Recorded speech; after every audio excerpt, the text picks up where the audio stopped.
Good morning, dear student. In today's class, we will discuss about the material property. Previous class, we have discussed about the introduction of strength of material, why we are studying that particular subject, what are the relevance of the subject, what are the implementation of that particular subject in civil engineering, and what are the basic concepts.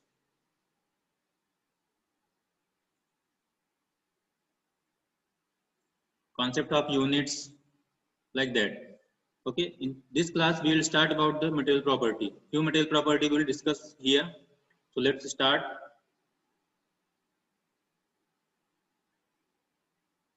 Difference between stress and strength. Okay. Difference between stress and strength. As we discussed, what is stress? Stress is internal resistance offered by a body against the external force, and in mathematically it is equal to load divided by area, applied load divided by cross-sectional area.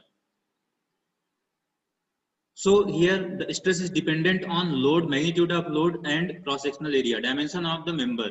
If we will change dimension of the member, the stress will vary. If we will increase or decrease magnitude of load, again stress will vary. So here stress is a variable parameter and the strength is a fixed parameter. Strength of any body, any material is fixed. If we say about mild steel, it has yield strength 250 megapascal. That means it's a fixed value for mild steel. It will not depend, it doesn't depend on amount or magnitude of load, size of element. It's same for every element of mild steel. So that is a fixed value and that will exactly called the strength property of material. Okay. We say the property of material, that particular parameter which does not depend on any other parameter like amount of material, magnitude of load. Okay, the value of that particular parameter is constant for every amount of material, every magnitude of load. That is called material property. And here strength is a material property. The value of any values strength is does not vary. It's a fixed value. But stress is a variable material, variable parameter. Its value depend on shape and size of material, component, and magnitude of load. So here you can see strength is the property of material which does not depend on shape and size of material. It has a constant value. Okay, and stress will vary from where, from 0 to up to the value of strength. In any material, the stress, the maximum value of stress may be can be equal to strength. The stress value cannot exceed the strength. Okay, because if the stress reaches the strength, after that the material will start failure. The failure will start on a particular material. So the maximum strength, maximum value of stress will be equal to, can be equal to strength. Okay. So these are the basic difference between stress and strength. And in further study, we will use both these terminology in the same sense because same have the both the term have same unit like Newton per meter square, Pascal, megapascal. The unit is same for both, but the basic difference is their nature. That is a fixed value and that is a variable value. Then why mild steel is preferred over design? What are the reasons? Because with the mild steel is used in design, like in RCC, we use steel. Okay, in purely steel structure, we use mild steel. So there are some reasons due to which the mild steel is preferred for the construction purpose, for the design purpose. First one is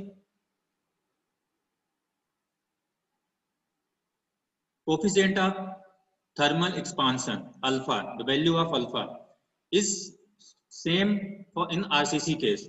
For the steel and concrete, the value of alpha is approximately same. Alpha steel is approximately equal to alpha concrete. What does this mean? If we have same coefficient of thermal expansion of two material, the behavior under the temperature variation will be same. Okay. Suppose we have a concrete element here. We have used concrete and RCC member, steel, mild steel. And there is a temperature variation in that particular area. The temperature may decrease or may increase. Okay. Due to this variation of temperature, there are some changes, expansion or contraction in that particular element. Okay, and suppose if steel have different alpha and concrete, basically what is alpha? Alpha explain the changes over the temperature of a particular member.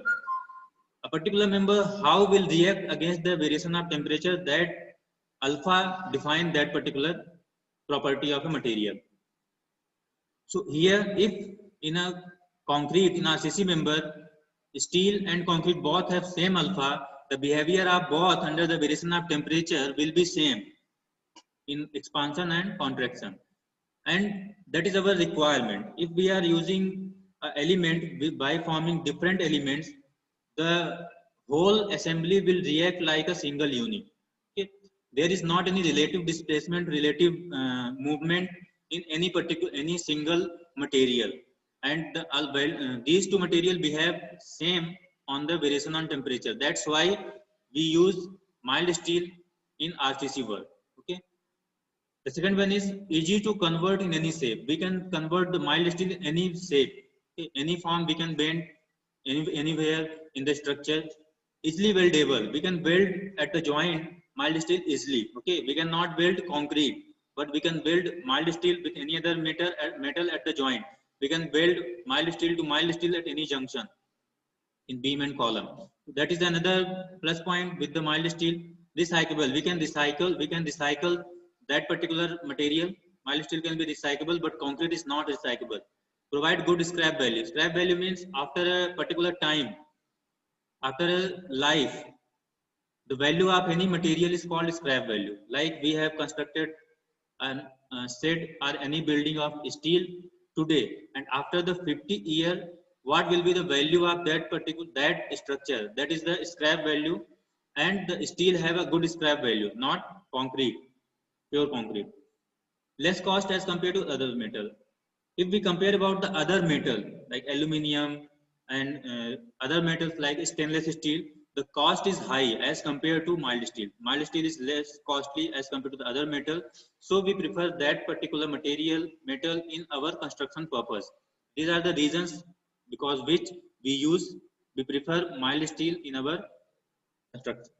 The next one is Hooke's law. According to Hooke's law, stress is proportional to strain.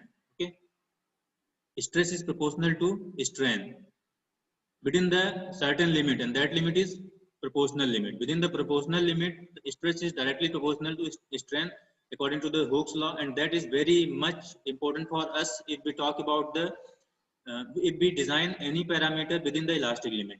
So we will discuss in detail further. Failure of material. Okay. Any material can be failed in two type. First one is plastic deformation, second one is fracture.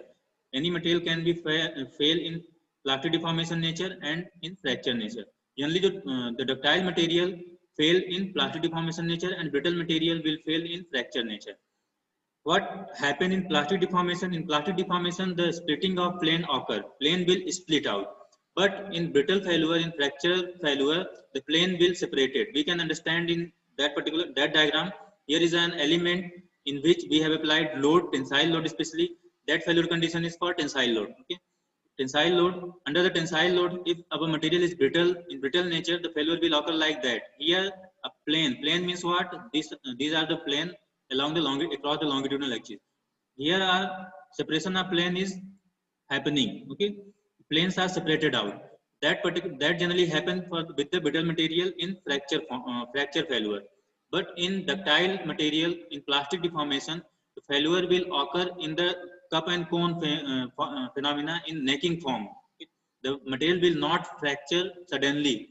It will deformed like necking, and after that will break out in cup and cone shape like that.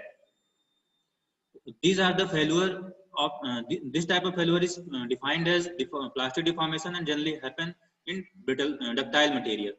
And this type of failure are we design the material which show that type of failure phenomena, because if we consider a brittle material and a ductile material, in brittle material will give high strength as compared to ductile material, no doubt, but when once material will reach its maximum value, it will fail suddenly.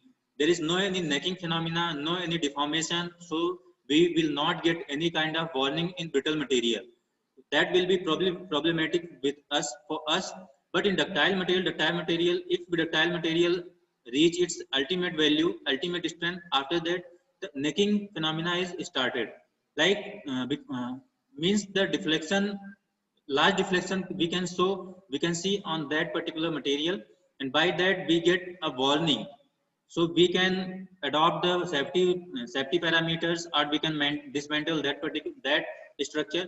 We can adopt safety parameters here. So that that type of material, that type of failure is beneficial for us. But brittle material or fracture failure are not beneficial for us. So in design, we prefer the ductile nature. Adoption of Hooke's law. Assumptions what we use in strength of material. There are certain assumptions what we use in strength of material. Like material is homogeneous and isotropic. What does it mean? Homogeneous. Homogeneous means a material have the same property in particular direction at different points. Like here. The property of material or property like elastic constant will be equal in a particular direction at different materials, different points. And what is isotropic? In isotropic, at a particular point in different direction, material have the same elastic constant, same elastic properties. Okay? Like that. So these are the homogeneous and isotropic materials. So we assume we take assumption in strength of material that every material is homogeneous and isotropic. All components follow Hooke's law. We assume that all components follow Hooke's law, means stress is proportional to strength. And effect of true stress and true strain is neglected. We only consider the actual stress, nominal stress or engineering stress. Here the true stress and true strain is neglected. So these are the few assumptions what we generally consider in strength of material. That's all for today.